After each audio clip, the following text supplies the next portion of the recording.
Good morning students.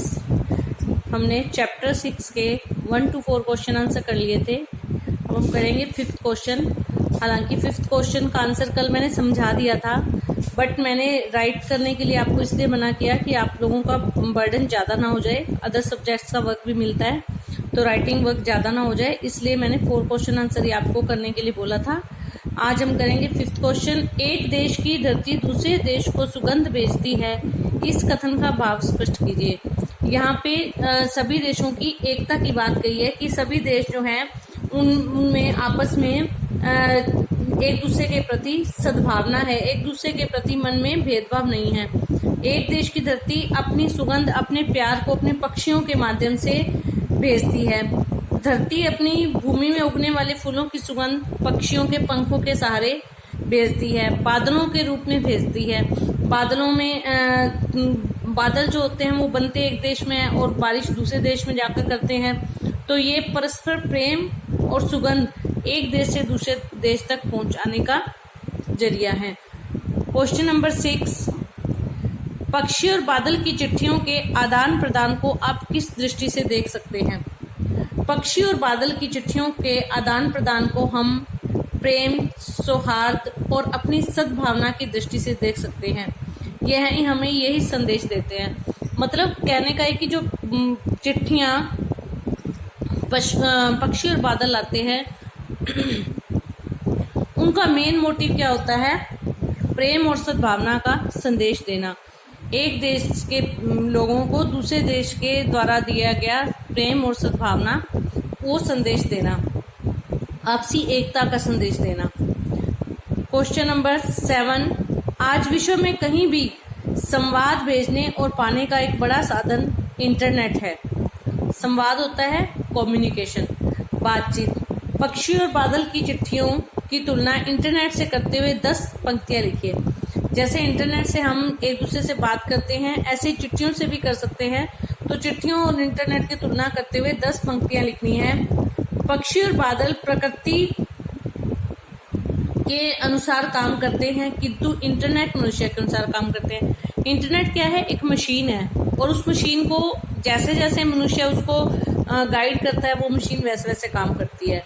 लेकिन पक्षी और बादल जो है वो प्रकृति का एक हिस्सा है और वो प्रकृति के हिसाब से चलते हैं, वो प्रकृति के अनुसार काम करते हैं। बादल का कार्य प्रकृति प्रेमी को प्रभावित करते हैं। बादल वर्षा करते हैं तो सभी खुश हो जाते हैं, चारों ओर हरियाली हो जाती है। किंतु इंटरनेट विज्ञान प्रेमियों को प्रभावित करते हैं। इंटरनेट को कौन टैकल कर सकता है? जो अच्छी तरह से उसके फील्ड में काम करता हो, जिसकी विज्ञान और गणित में रुचि हो, वो ही उसका इंटरनेट का प्रेमी बन सकता है। जो प्रकृति प्रेमी होता है वो कवि होता है, और जो इंटरनेट प्रेमी होता है वो विज्ञान का प्रेमी होता है। इंटरनेट पर कार्य तीव्र गति से होता है। पक्षी और बादल प्रकृति का हिस्सा होने की वजह से इनका कार्य जो है वो धीमी गति से होता है। इंटरनेट एक व्यक्ति से दूसरे व्यक्ति तक बात पहुंचाने का सरल तथा तेज माध्यम है। 1 मिनट में हम अपनी बात दूसरे तक पहुंचा सकते हैं। किंतु पक्षी और बादल की चिट्ठियां हमें भगवान का संदेश देते हैं। वे बिना भेदभाव के सारी दुनिया में प्रेम और सद्भावना का संदेश देते हैं। हमें भी इंटरनेट के माध्यम से प्रेम, एकता और भाईचारे का संदेश विश्व में फैलाना चाहिए। मतलब कुछ पॉजिटिव पॉइंट उनके हैं, कुछ पॉजिटिव पॉइंट इनके हैं। तुलना में अगर हम देखें तो यही है कि इंटरनेट जो है वो सरल और तेज माध्यम है, पक्षी और बादल जो है वो धीमा माध्यम है। इंटरनेट जो है वो विज्ञान का विषय है और पक्षी और बादल प्रकृति का विषय है। पक्षी और बादल प्रेम और सद्भावना फैलाते हैं।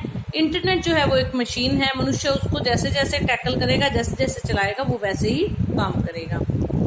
नेक्स्ट क्वेश्चन 8, हमारे जीवन में डाकिये की भूमिका क्या है? इस विषय पर 10 वाक्य लिखिए। ये आप अपने आप भी लिख सकते हैं, लेकिन चलो मैं आपको गाइड कर देती हूँ।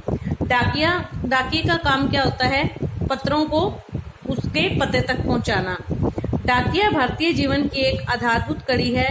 डाकिये द्वारा डाक लाना, पत्रों का बेसब्री से इंतजार, डाकिये से ही पत्र पाकर वो बेसब्री दूर होती है। डाकिये के महत्व को नजरअंदाज नहीं किया जा सकता। उसके परिचित सभी तबके लोग हैं। हमारे जीवन में डाकिये की भूमिका अत्यंत महत्वपूर्ण है। हम ना आज भी हम शहरों में रहते हैं, आज हमारे को तो इतना पत्रों का महत्व नहीं है, लेकिन गांवों में आज भी लोगों को डाकिये का इंतजार रहता है। उनके जो बच्चे शहर में पढ़ रहे हैं, नौकरी कर रहे हैं, उनका जो संदेश है, उनका जो हालचाल है, वो पत्रों के जरिए पता लगता है। तो वो लोग आज भी डाकिये का बड़ी बेसब्री से इंतजार करते हैं। वो डाकिये को उतना ही सम्मान देते हैं, और डाकिया भी अपना काम जो है वो बड़ी परिश्रम और लगन के साथ करता है, और गर्मी, बरसात, सर्दी सभी मौसम में वो अपनी सेवा जारी रखता है। भारतीय डाक प्रणाली की गुडविल मतलब अच्छी साख बनाने में डाकिये की भूमिका सबसे महत्वपूर्ण है। तो ये 5th to 8th क्वेश्चन आपने करने हैं नोटबुक पर। 4 क्वेश्चन कल किए, 4 आज करेंगे। ये आपका होमवर्क भी है, और क्वेश्चन आंसर की क्लिक मैं आपको भेज दूंगी। धन्यवाद।